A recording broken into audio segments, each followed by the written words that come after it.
Navalny, je vais parler de lui. Pourquoi le régime cet opposant russe. Navalny On veut tuer Salomon. Je ne savais pas que le régime veut tuer Salomon. J'écris d'abord pour ne pas oublier. Salomon, régime veut le tuer. Voilà. Pour que je n'oublie pas. Regarde. Navalny. Tu as vu la photo de Salomon? Il est en très bonne santé, hein, Salomon. Ah, ok. Il est vraiment en très bonne santé. Il est jeté, ma bonne est vraiment aminée. Okay. Heureusement que la prison sous Tshisekedi, on est en très bonne santé. Tu as vu Kabound? La photo de Kabound?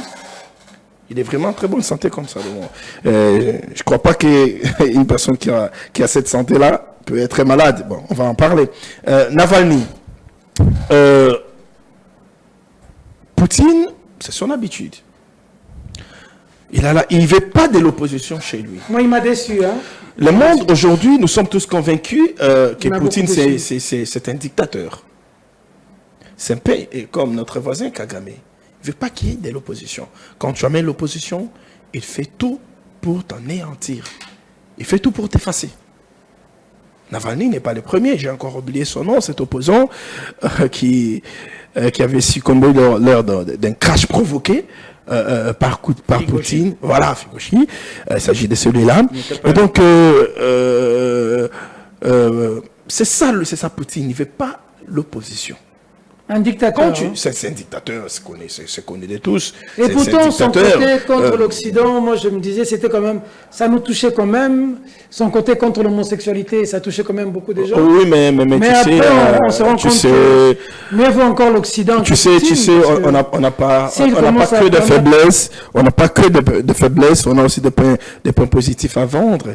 Moi, je suis en tout cas d'accord avec les comportements de Poutine vis-à-vis de l'Occident, sa manière de réagir, sa manière de s'afficher contre certains comportements de l'Occident. Je suis d'accord avec lui. Mais sur le plan démocratie, là, ça passe pas. Il n'est pas vraiment démocrate. Et quand tu te mets à effacer est-ce qu'il n'y a pas à craindre après Navalny comme ça, vraiment. Il n'y a pas à craindre qu'après Navalny, c'est soit Salomon Kalonde.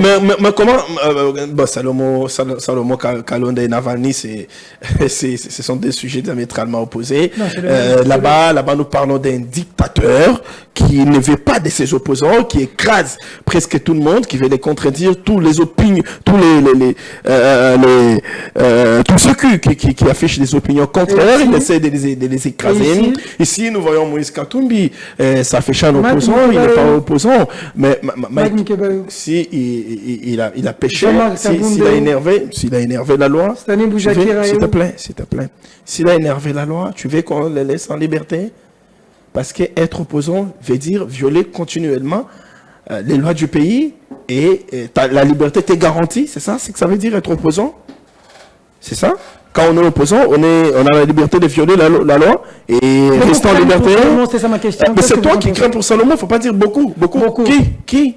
Beaucoup de Congolais. Beaucoup qui? Est-ce que tu lis les tweets avant le tweet? Non, quand tu dis... Okala, ok. Mais je sais que Mbouya, Okala, Grammy, c'est les réseaux de Salomon, si tu veux, que je les dise comme ça clairement. Je dis c'est les réseaux de Salomon. Déjà à la télévision, attends, je vais te... S'il te plaît. Alors. Faut pas clasher sur les confrères, c'est pas bien. J'ai craché sur qui? Qui défend Tshisekedi. J'ai craché sur qui? Entre confrères, il y a toujours une... Non, attends, je vais m'expliquer. Non, peut-être que tu m'as pas bien compris par les réseaux. Attends. Mais laisse-moi expliquer. Mais je te pose quand même, parce que tu as attaqué des confrères. Tu peux bien défendre Tshisekedi sans cracher sur les amis. Qu'est-ce que j'ai... Grammy qui est dans les réseaux sur le monde commun. Mais depuis quand? Il aurait fallu me poser la question, qu'est-ce que tu entends par réseau? Oui, c'est depuis quand? Je vais t'expliquer. Les réseaux ici, à mon sens, c'est la cause qu'on embrasse. Ils ont décidé d'embrasser la cause de Salomon. C'est ce que moi j'ai appelé réseau. Comment tu peux... Alors si tu veux prendre réseau dans ton sens, que je trouve dans ses positions. Qui est souvent avec toi et l'autre ami de ces sacs là-bas. Comment tu l'attaques aujourd'hui? Bref. Et donc Salomon c'est notre cas.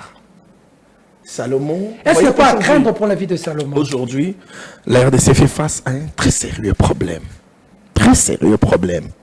Nous allons en parler sur ces plateaux. Oui. Ça chauffe là-bas à Addis Abeba. Ça chauffe à l'est. Aujourd'hui, vers 2 h du matin, il y a eu des bombes qui sont tombées à l'aéroport international de Goma. Les bombes lancées par les Rwandais. Les Scarmouches. Ça veut dire qu'aujourd'hui, l'insécurité avec les M23 prend des proportions qui nous inquiètent, nous tous. Okay. Et quand il y a un citoyen congolais qui se décide de rallier ces réseaux de tueurs, de rallier ces bourreaux de la RDC au nom des intérêts égoïstes. Tu fais allusion à qui? Peter qui veut qu'il ne soit pas jugé. Tu fais allusion à qui? Tu veux qu'il ne soit pas jugé. Là, tu fais allusion à qui? À Nanga. Tu veux vraiment qu'il ne soit pas jugé. Ici, on parle de Salomon. Ça, je parlais de Salomon. Non, Salomon est arrêté pour détention d'armes. S'il te plaît. Pas pour rallier. S'il te plaît. Tu veux vraiment qu'il ne soit pas jugé. Et Salomon, parce qu'on parle de lui, on dit qu'il est malade. Il est malade. Mais tu as tout de suite balancé sa photo. En tout cas, il ne donne pas l'air de quelqu'un qui est malade. Il est en très bonne santé. Très bien. Il est en très bonne santé. Contrairement. Tu avais commencé à 3. Je n'ai pas fini. Je vais donner 5 minutes. Je dois finir mon argumentaire sur Salomon. Sois sincère. Je dois finir. Je te laisse finir. Ok. Mais dis au téléspectateur, tu as déjà fait combien? J'ai commencé à combien? À 3. À 3. Tu as déjà fait combien de minutes? Ben là, j'ai fait 7 minutes. Nous sommes à 14, donc tu as déjà fait 11 minutes. Ah, mais tu m'es relancé là. Vas-y. Tu m'es relancé. Chut. Donc, avoir Salomon, il ne donne pas l'impression de quelqu'un qui est malade. Je me pose la question. Avoir la quantité du sang qu'avait vomi Jekoko Moulumba, encore en détention, je me disais déjà à l'époque qu'on craignait Jekoko ne serait pas en vie. Mais par après, ça s'est révélé que c'était des aventures. Ah, il avait menti. Oh, mais Jekoko avait menti. Ça s'est révélé qu'il mentait parce qu'il voulait obtenir la liberté.